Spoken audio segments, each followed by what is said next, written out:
Here's your daily dose of Döner Kebab propaganda. Walk with me. For most of my 26 years of life, I always believed that kebabs only came on wooden sticks. But as I traveled, became more cultured, and expanded my horizons, I learned there was so much more to kebabs. And if you were like me, uncultured, well then you better lock in because class is in session. What I've done so far is add ground beef to a bowl along with salt and pepper, and this is paprika.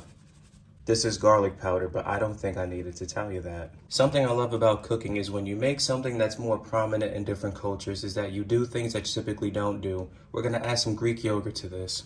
Now, if you have a food processor, I recommend taking it out because if you don't, you're gonna have to grate some onion.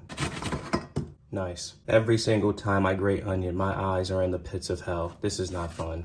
And the reason I subject myself to that torture is because in combination with the yogurt, the onion is going to make this meat so much more tender, so much more moist, and it's going to be well worth it. If you have gloves, put them on, but I'm going to get my hands dirty and give this meat a mix until everything is combined and incorporated. Now, because I'm looking to maximize flavor, I'm going to set this aside so it can marinate. Always, always, always marinate your meat if possible. When I was researching this recipe and trying to figure out how exactly I wanted to bring it to life, I came across this one creator who pickled red onion. And the way she did it, I was like, oh yeah, I absolutely have to do it that way too.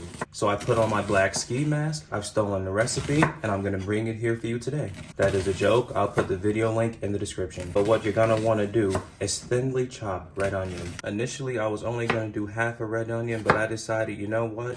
The first time I had this, I liked it, so I'm just gonna make the whole damn thing, and if I have extra, there's nothing wrong with that. Similarly to our meat, you'll also want to do your onion in advance. To properly pickle something, the longer you can pickle it, the better. So we start with lemon juice, that's our acidic base, and now we add some sumac. We add a pinch of salt because salt goes in everything. I am actually low on salt and it's kind of heartbreaking. We add some all. And for the greenery, we add some parsley. I have here my spoon and I give this a mix. Gonna be honest, this already looks and smells incredible. But set this aside, let it do its thing, and come back to it when you're ready. You know, the cool thing about getting a kebab in my neck of the woods is that when you get it, they offer a spicy and a non-spicy sauce option. I typically get both because I am an absolute madman. I'm not really feeling like a crazy girly today, so we're just gonna go with a more mild option. So far, I've added sour cream and mayo to this bowl. This might look like a lot, but if there's extra, trust me, I am going to use it. The shot glass makes its return once again, so we add lemon juice. Typically, when you have a sauce like this, garlic is always going to be in it. Garlic powder is a fine substitute, but I'm not hearing it. You're using fresh garlic. I don't know if you can tell, but this is going to be a very garlic-forward sauce. Our finishing touches are black pepper and pink salt that I personally went to get from the Himalayas. Grab yourself a spoon and mix it in. Now to bring this to life, you are going to have to do a little arts and crafts. I'm going to cut 2 pieces of parchment paper that are equal in length to my cutting board. I don't know why I said cutting board when I meant to say baking tray.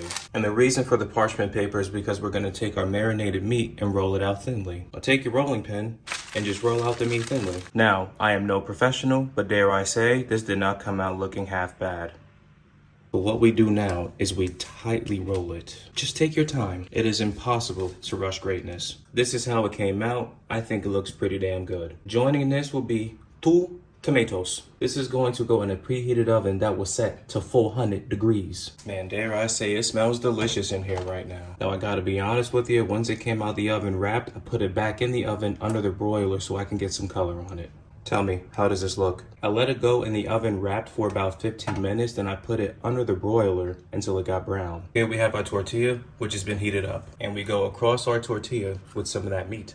Next goes on the tomato and our red onion, which has been beautifully pickling, and the sauce that finishes it all off. And what I need you to do for me now is pray that I properly close this. Tell me, if I opened a kebab shop, would you come through and order this?